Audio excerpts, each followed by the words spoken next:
Samantala, pinalakas pa ng pulisya ang kanilang programang Peace Tech Organized Connect. Nagbabalik ang aming kasama ang sa Pengalinyo para sa detalye. Nais ng grupo ng mga kababaihan na mas mapalapit pa ang mga miyembro ng pulisya sa komunidad at hindi sila dapat katakutan ng mamayan.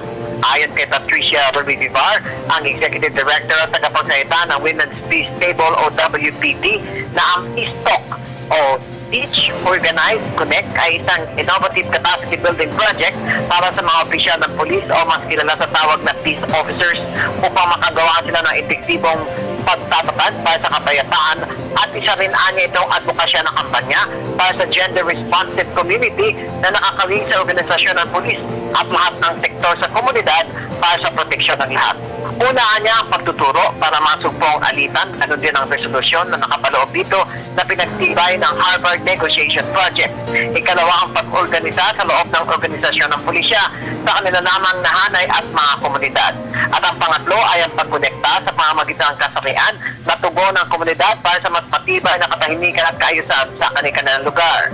Napilihan niya nila ang Police Regional Office of PRO 11 na pilot region sa buong bansa dahil sa outstanding performance nito.